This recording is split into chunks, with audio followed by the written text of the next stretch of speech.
to my channel. My name is SOUNDCLOUD, and as you can see by the title, I'm going to be giving you guys a story time on my premature labor and also just updating you guys on our current lives as of right now and what it's like for me as a mommy taking care of a baby with medical conditions. I am 22 years old. My daughter is 1. She was born September 30th. She was supposed to be born in December, but I had her at 28 weeks and 3 days, which I'll get into once I start this story time. I just wanted to give you guys a quick rundown on my daughter and I. We currently live with my mom at the moment in our area, both me and my baby. It's kind of like a studio apartment. So if you guys want a little tour on our area or the whole entire house, please let me know down in the comments. If you guys hear any like alarming or beeping, that's my daughter's vent. She's currently on a breathing machine, so I might have to get up a few times to attend to her, so please just work with me. But without further ado, let's get into the video. So it all started at 1 a.m. on a Saturday morning. I was at my boyfriend's house at the time. I started feeling like this cramping sensation. It wasn't nothing major. I didn't think too deep into it, so I just went back to sleep. But later that morning, I was still feeling the cramping sensation, so I looked it up, and it was telling me that I could possibly be having Braxton Hicks. It could have been a possibility that I was going into premature labor. So when I went home, I told my mom what I was feeling, and I also told her what I thought it could possibly be just due to what I had looked up. And she was like, oh, you're thinking too deep into it. You're too in your head. Just relax. You're too on your feet. Take a warm bath and chill out. You know, you're doing too much. So I did what she said. A whole 24 hours had passed. It's now Sunday, and I'm still feeling this cramping sensation. So I go up to my mom, and I'm like, I'm still feeling this cramping sensation. What do we do? And so she was like, well, call your doctor, and see what he feels like you should do. So I called my doctor. I'm letting him know how I'm feeling, and he was like, well, if it continues, I want you to go to Chandler Regional, which is a hospital that works with babies 28 weeks and up. So after that, my mom was like, time the cramping, and if they are ranging between 7 to 5 minutes or less, then we can go to the hospital. So I downloaded this contracting app, and I started timing them. And at first they were ranging between 7 minutes, and then began to go to 5 minutes, and then it was ranging between 5 minutes to 2 minutes. And so at that moment I was like, yeah, we need to go to the hospital. So once we arrived to the hospital, they checked me out and everything, and then come to find out I was 5 centimeters dilated. So once they informed me and my mom that I was 5 centimeters dilated, we both were in shock. My mom was like, oh wow, like if I would have never went to the hospital, I probably would have had my baby within that week if I would have never got any medical attention. So I ended up checking into the hospital, and at that point they were doing everything they possibly could to keep my pregnancy continuing without me having to go into premature labor. They were giving me magnesium. They were giving me just different medications to try to keep my pregnancy going. I was in the hospital for about 5 days before ending up having premature labor. I was at 28 weeks and 3 days when I had her. She was 2 pounds and 4 ounces. I most definitely got the epidural. They had to give me steroid shots and things like that just to help the baby develop quicker regarding like her lungs and things, so then when she does come out, there's just a greater chance of her surviving. So like I said, she was 2 pounds and 4 ounces. She was super tiny. The placenta was tiny. The umbilical cord was super short. When she came out, she was not breathing. She also had a dislocated hip, and I didn't really find out that she wasn't breathing until the 2nd day after having her. When speaking to the doctor and really just getting a feel of what our plans were and what we were going to do, that's when they explained that she had stopped breathing, as well as her hip being dislocated. And so hearing that information, one, it was hard because I just had my baby, and I could have lost her. And not only just having my baby, but having my baby at 28 weeks prematurely. It just was a lot of information, just a lot happening. And so I definitely broke down when hearing that information. But God was definitely with us 100%. Just the fact that my daughter was able to take a breath when coming out and not breathing, and that could have been the end of that. God said, no, I see you and I see your child, and I'm going to make sure that she is here to tell a testimony. So I'm so very grateful and so very glad that she is here today, and that God didn't leave our side. We were there for about 4 days before being transferred to a different hospital.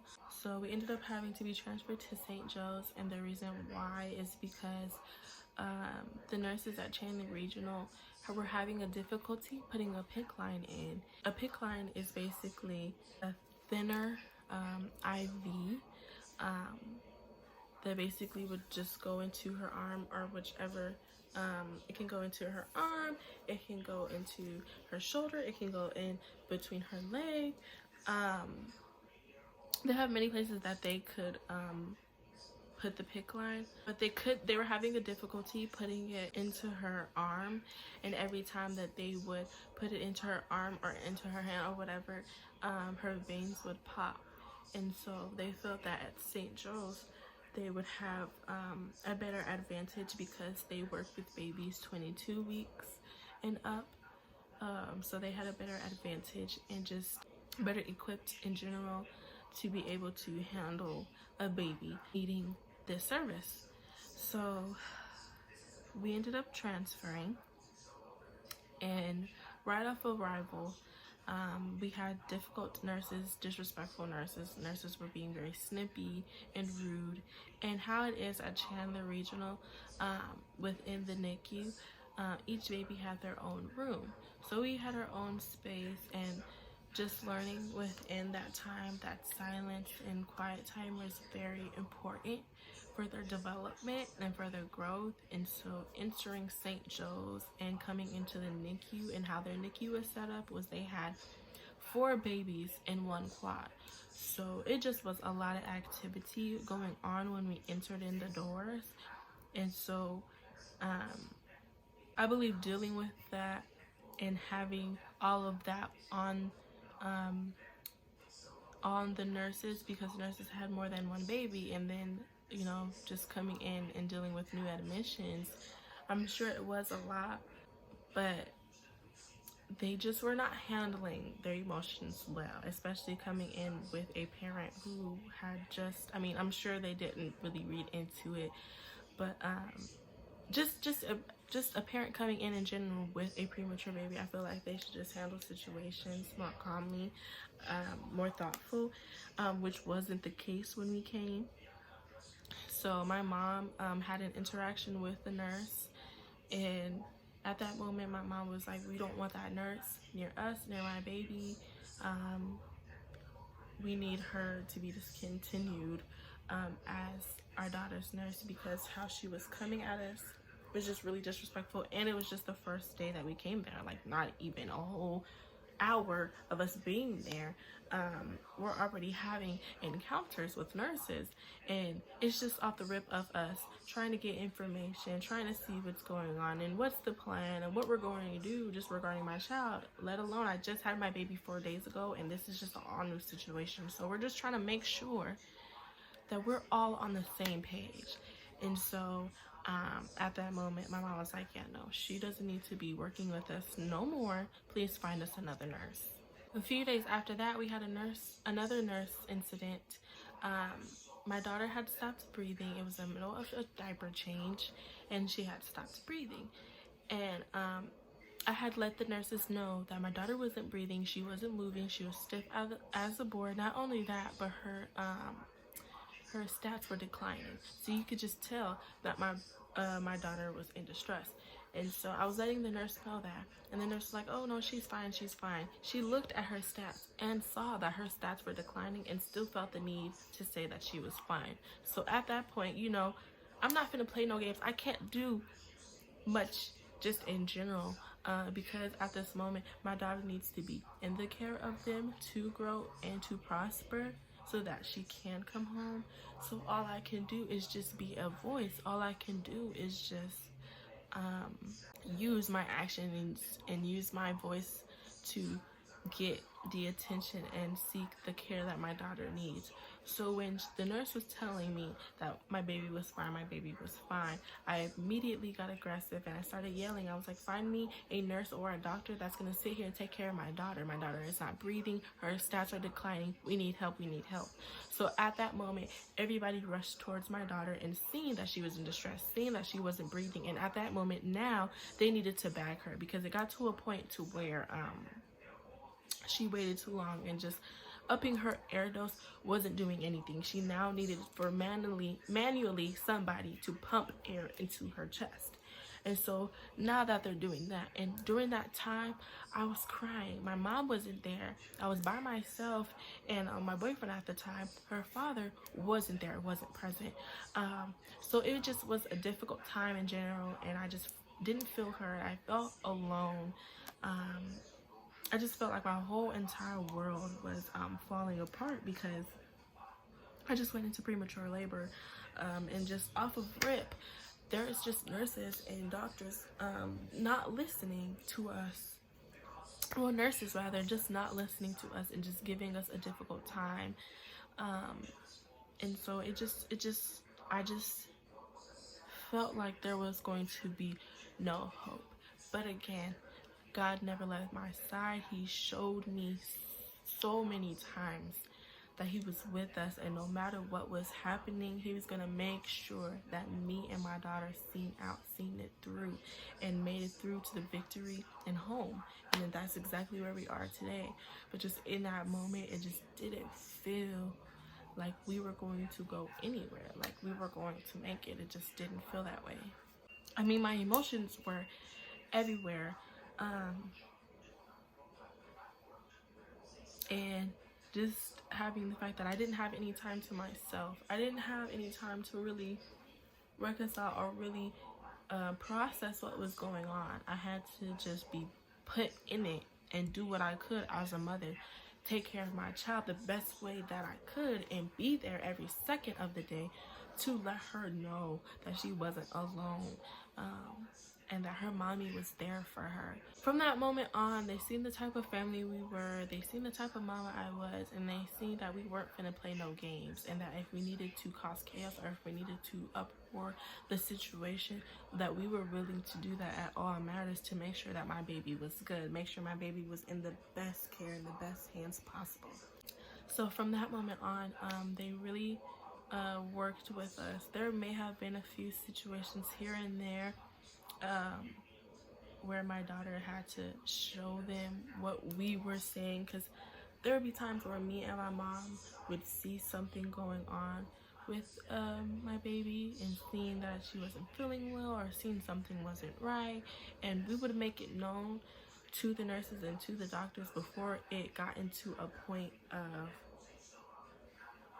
needing full-thrown medical attention. Before it got into that tragic point, we were pinpointing these things, and they kind of just, wiped their hands with it. They didn't really think anything of it until my daughter had to show them, no, what my Gigi and what my mommy are saying is 100% accurate, and I need this attention. So it sucks that she had to go through traumatizing situations to get the medical care that she needed. But just stuff like that we had to go through with doctors and nurses.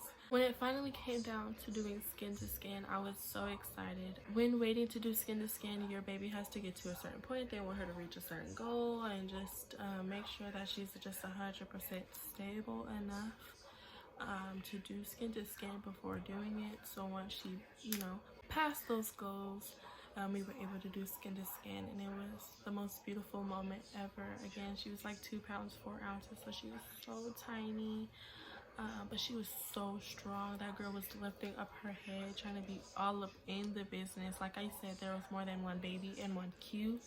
So when babies were crying or When she just heard activity, she was lifting up her head, like trying to see what was going on or if she was sleeping. And there's a whole bunch of noise. She would lift her head like, y'all are being loud and disturbing my peace.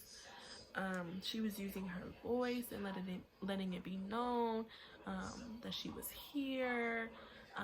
Whenever she got the pacifier, she was going crazy on the pacifier. Hold on one second. Okay, so like I was saying, she would go crazy for the pacifier. Nurses would be coming from down the hall. Like, I can hear her from a mile away. She was going crazy.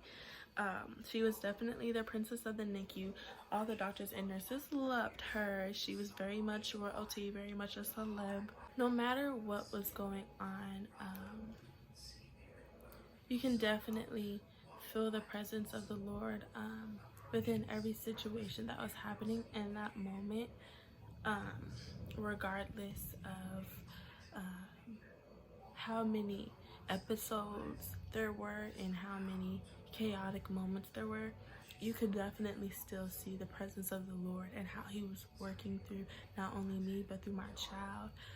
There were so many times where doctors felt and stated that my daughter wasn't going to make it. They felt like my daughter wasn't going to succeed or grow in certain aspects, and my daughter was proving them wrong every single time. Even if it did take a little bit of time, she proved them wrong every single time. Every single time they said, wow, we didn't expect this, wow, we didn't expect that, wow, she's growing, she's succeeding, she is hitting levels that they didn't feel like she was going to hit at all. So just in those moments, you could just definitely just get the shivers. You could just feel God's presence within everything that we went through. And all I could do in those moments was spend time with my daughter. Like, that's all I wanted to do, was be there 24/7 for her. Outside of 2 hours of the day, which is 6 a.m. to 7 a.m. and then 6 p.m. to 7 p.m., which is when the nurses were, giving the report to other nurses and switching to night shift or day shift or whatever. Other than that, I was with my child 24/7. And even during that time, I would hide in the pumping room and wait that whole hour just so that I can still be close to her, just in case of anything. Like, I'm right there. Like, I did not want to leave her, and I really wanted for her father to be there as well. And there were a few times where he was, but I just feel like he was so in tune with himself and just wasn't really caring that he allowed that cloud of judgment, that cloud of pride, that cloud of issues to really overcome and to overstep the fact that your daughter is in the hospital fighting for her life.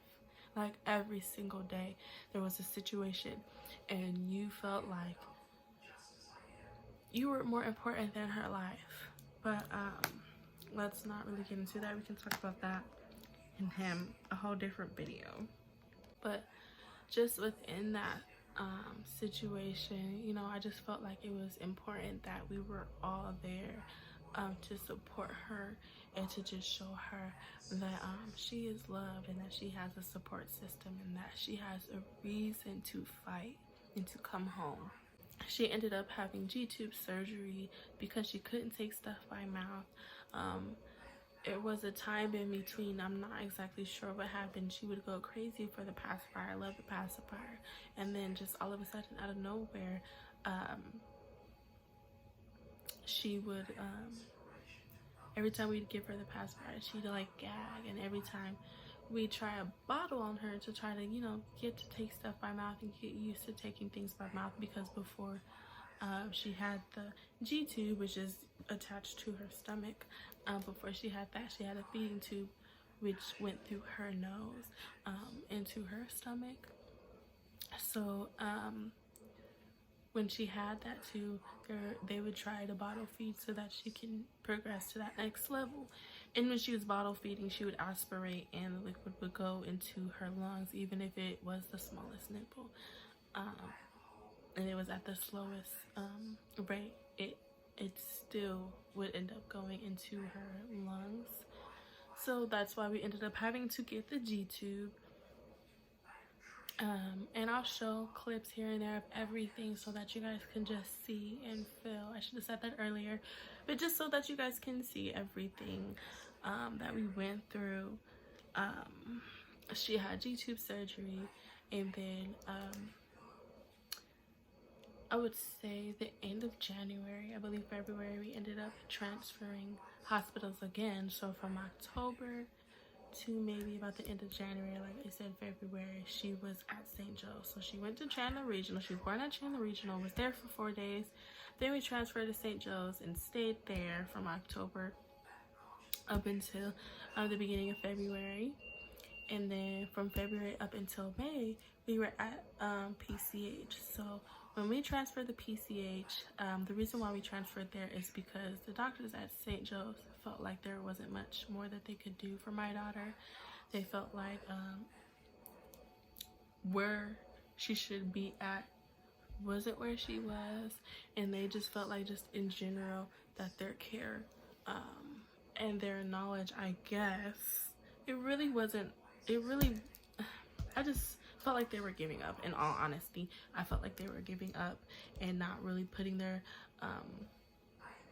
brains together and really doing what's best for my child. I mean, regarding the whole entire care throughout everything, they still couldn't find a diagnosis. They really couldn't find out what was going on with her, what type of syndrome she had, and where just it originated. They weren't really sure where or why and what it was. And I have my own beliefs on as to the reasons why my baby may be struggling and to why I had premature labor. But we never really know, regarding with everything else, we never really know what's going on. So I just feel like they were giving up on her, and they tried to throw her into a hospice facility for babies who still, you know, obviously need attention. And I, nor my family, my mom, was for that. We definitely did not want that. We wanted her to be in the hospital, be taken care of, so that she can come home, not so that she can continue down this road, and really just being put in that position so that she is not being taken care of the proper way. Like, no, we need to be taking care of her the proper way. We need to be getting the correct doctors, the best doctors, and doing what we can so that my baby can come home. So they were like, okay, the best option, or the other option outside of the hospice facility, is going to PCH. So we ended up transferring to PCH. And at that time when we were transferring her, she was on nasal cannula. So before she was on nasal cannula, she was on CPAP, and she was on higher oxygen levels. So her just going to regular nasal cannula was good. That was meaning that she was on the step to getting off completely. Sorry. So we thought that she was doing well regarding her breathing, but come to find out, her left lung was not getting any air at all, so her right lung was working really, really hard. Not only that, but her heart was enlarging because she was working so hard. So when that situation happened, we were at St. Joe's, and we were at Phoenix Children's, my apologies, we were at Phoenix Children's, and during that time, they were discussing sending her home, and that there was nothing else that they could really do, that she was doing well, and that if she has spills, or if she holds her breath, or if she's having any situations like that, it's normal. It's something that we're gonna just have to deal with, and she'll grow out of it. One, what you're saying sounds completely bonkers. Two, there's clearly something still going on with my child. She's clearly still needing medical attention, and for you to feel like that's the most professional decision as a doctor to send my baby home, knowing that she can still hold her breath and need medical attention, still have some things that they feel she needs to still work on and progress in, you really feel like it's the best decision to send her home. Both me and my mom were like, if we send her home and she has another spell, she won't make it. She won't make it. So we really need to think 100% before you sit here and send her home, me and my mom were like, we don't want you to send her home. We're not even for that. And we're going to fight against it every which way. But, you know, hospitals tend to treat and do what they want to do to their patients. So it was just kind of us fighting our way to it. But during that fight, like I had stated, she ended up having a spill and clamping down, not breathing because her right lung wasn't getting any air. So in that moment, once they seen and realized what was going on, obviously we stayed in the hospital longer, and they then did a deeper look on her, and during that deeper look at her lungs to just see what was going on and to see if everything was okay, and then also just to get a deeper reasoning onto what was going on and why that happened, she ended up 1 second. Okay, my bad, I'm back. So what was I saying? Oh, and when they went to go check to see what was going on,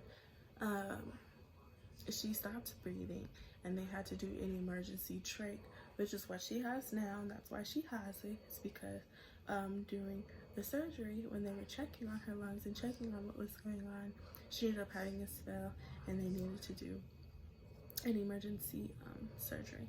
And before they did that emergency surgery, they were already suggesting the trach, and they were saying that it's a most likely chance that during the surgery, if she were to stop breathing and everything else, then that would be the option. So she ended up getting it.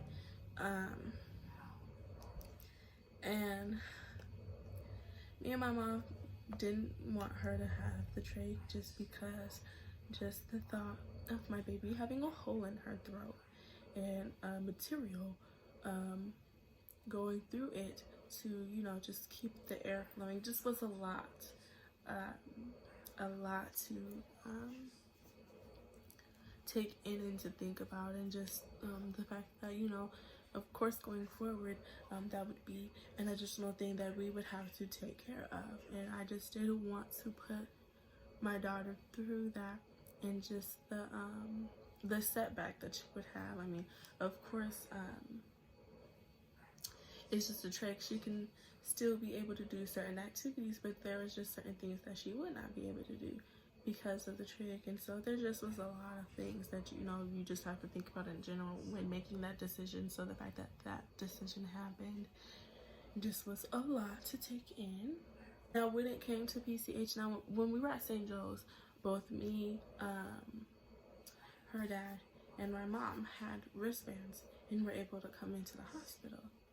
It was more of a one person at a time because it was during COVID, but all three of us were able to get a band. Now, when we went to PCH, they were making it difficult about all of us having a band, and they only let me and my boyfriend at the time in, and that felt off to me because when I stay with my mom, she is going to be the other caretaker of my daughter.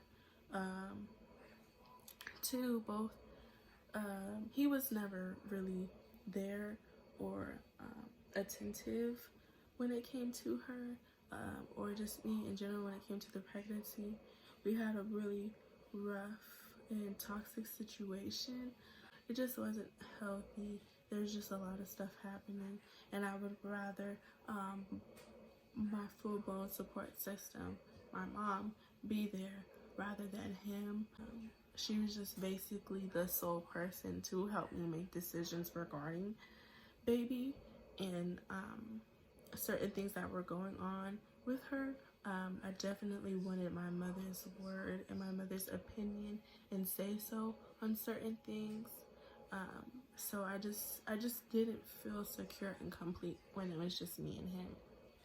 And during that time when it was just me and him, my daughter was declining so much. There were so many incidents, like I said, to where she clamped down and would stop breathing. There was a time where they had to give her a new PICC line. So like I said, she had a PICC line at St. Joe's. They ended up taking it out, but then she got a new one when she came to Phoenix Children, and in the midst of them inputting the PICC line, she did not like that, and so she clamped down and stopped breathing. And during that time of her clamping down and not breathing, she was turning purple, becoming really stiff as a board, and I was stating to them to stop doing what they're doing, because they kept on doing what they were doing, knowing and seeing what she was doing. Stats declining, they still felt the need to continue to put the PICC line in and ignore her and how she was looking and how she was feeling. And so I'm so glad that I was there, and that's just God. God knew that I was the mother fit for this situation, because he knew I would never leave my child. He knew I would never sit here and have her go through situations alone, therefore even go through situations in general. Even if I have to sit here and press the issue, I'm gonna do everything I can to make sure there is less tension towards my child. So yeah, I was screaming at them, telling them to stop and telling them that she wasn't breathing, but they weren't listening to me. And then after a while, once they seen, and I mean, they already were seeing, but once they see that I was not letting go, once they were seeing I wasn't budging and just letting them do whatever, and I was getting really hysterical. I mean, I was already hysterical, but it was just getting more and more hysterical, to where other nurses and doctors were coming into the room. Then they felt the need to do something, and they had to push the nurses that were doing the PICC line out the way to attend to my child, because it had to be somebody else to take the step up and do something. So by that time, it then took them 3 minutes to get my baby to come back. So she was already struggling for however many minutes before that, probably close to freaking 10 minutes, and then on top of that another 3 for her to be able to take a breath. And her stats were so freaking low. I mean, in the 20s. Heart rate was in the freaking 50s. And nothing was working. Nothing was working. And I thought my baby was done. I had called my mom. My mom was on the phone, because again, they weren't letting her in. And so it was just me and my boyfriend at the time. And he was standing there. And I just was crying on the phone with my mom and telling her what was going on. And she just was praying over the baby and just trying to keep me calm and just speaking the word of God. And then in that moment, my baby took a breath. She came back, and her stats started to go back up, and she was regaining color and moving and things like that. But it was just in those moments where I just felt like nobody was there, and I literally had to sit here and I was like none of these doctors, nobody wants to listen. Do y'all see that she is not like these other kids? They're obviously, we don't have a diagnosis, but she's different. Her anatomy is different. Everything about her is different. So you can't sit here and treat her like any normal kid that y'all ever dealt with before, because y'all have spoken numerous of times on all hospitals that she's been through, 3 of her hospitals, that they've never seen what she's been going through, what she has before. They've never seen it. So for you guys to just go at her like a normal case when she's not, that just was wild to me. But just in situations like that, it was so hectic. I mean, it was just a lot going on.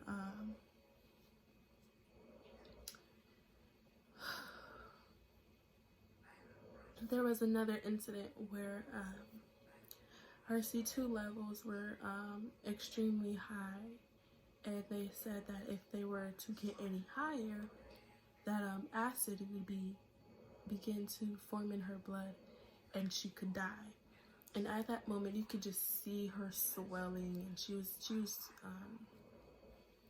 was becoming really chunky, and you can just see the swelling and the edema forming, and you could just see that my baby was going through it. Again, I will insert videos and clips so that you guys can see, but There was just so many scary moments, but when they were telling me that if her C2 levels didn't go down, that acid would form in her blood, in that moment I just was completely scared, because hearing that acid could form in her blood, like, that was just it. If they couldn't figure it out, like, my baby would be gone. And so I was definitely hysterical. I was really pressing the issue that they figure out every which way to bring my child back to a healthy point, and whatever they needed to do, like, they needed to be on it then and there. And so they ended up figuring out why, and it was because the trach that she had was too small, so she wasn't getting the proper air and needed going through her trach. And so that's why her her C2 levels were so high. And so once they changed her trach and gave her the proper size, then she went back to normal. Her swelling began to go down, only growing in her health from then on, to where she got to the point that she could come home. And when it was time for her to come home, I was literally so happy. I was ready to get out of there. I mean, we were in the hospital for 7 months.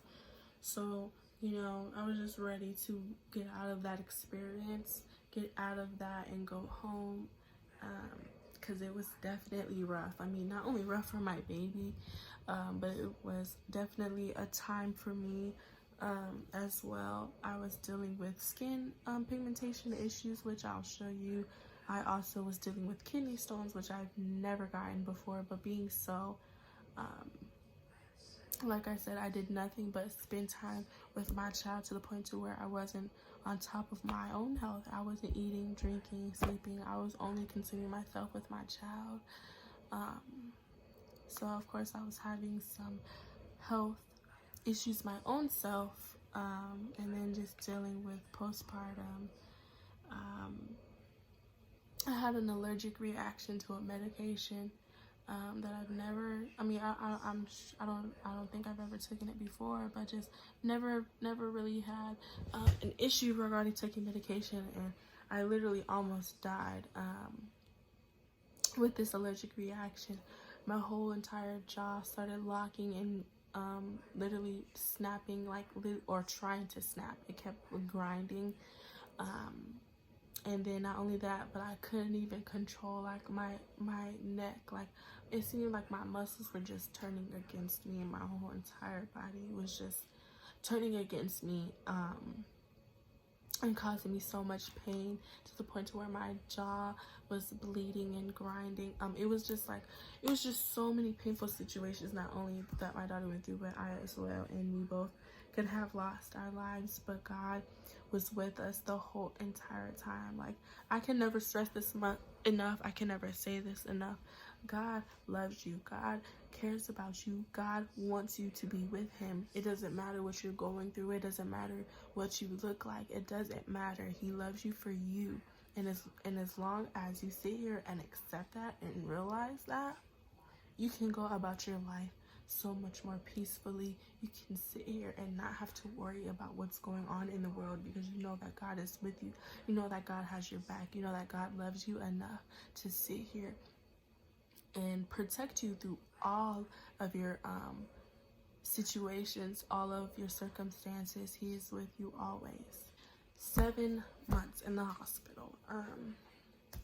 7 months, and we had to do a 24-hour stay to make sure that we knew how to take care of her properly, change her trach, change her G-tube, clean the vents, change the vents equipment,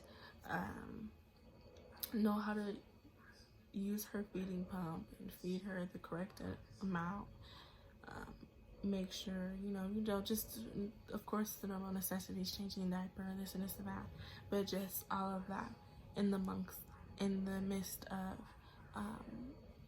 all of her equipment and just the additional things within taking care of her. So we had to do a 24-hour stay, both me and my mom. I'm so thankful for the nurses that did everything that they could, as well as the doctors that did everything they could to take care of my child and give her the best care possible. There were so many nurses that really loved and cared for Amina and listened to me when I needed it, was there for me through a lot of situations. I appreciate them so much. Without them, it would have been an even rougher time. They definitely made things easier, and I'm so grateful for them. The next few things that she has 2 upcoming surgeries regarding her hip, and then her feet. There's a bone within both of her feet where the bone is supposed to be like this, but her bone is like this, and so they're gonna have to break some bones, my poor baby, and do casting every week and then do surgery. And then regarding her hip, they'll have to do surgery, and so the first thing that we're gonna do is the hip. But before we do the surgery, she's also supposed to be getting an EEG. And so she just has a few things on her to-do list that we have to do. Regarding the EEG, it's basically just checking her brain waves, because we found out also that she's having seizures. So we're basically just checking her brain activity to see how frequent her seizures are, and just what exactly we should do. When it comes to her seizures, we already have a medication for just in case. So that's probably most likely what's gonna happen, is them give me more medication, because her seizures aren't very frequent. It's been a while since she's had one, so hopefully it isn't anything too crazy to where we have to like do too much testing or do too much regarding, you know, certain steps. But other than that, my baby is doing good. It sounds like she's falling asleep. I can show you guys her in just a second. But I'm truly blessed that I am her mommy. I'm truly blessed that she's my baby. Like I said, I really feel 100% that God gave me this role to be her mother for a reason, because he knew that I would go hard for her. He knew that I would never sit here and leave my baby to fend for herself, or to even go through these situations alone. And he just knew, as a woman in Christ and just as a mother, he just knew that I would do what was needed for my child and for myself. When it came to situations like that, and just situations in general, he knew that she would definitely sit here and change me for the better. But if you like this story time, please subscribe to my channel, as well as if you guys want to know some more story times, just regarding when I first found out I was pregnant, and just other, you know, if you guys want to see some daily vlogs or just other story times, please let me know in the comments. Please hit that bell to keep notified on my posting. Again, thank you guys so much for watching my channel and sticking with me throughout this whole entire video. I know it was super long, but thank you, and I'll see you guys next time. Say good morning, booger face.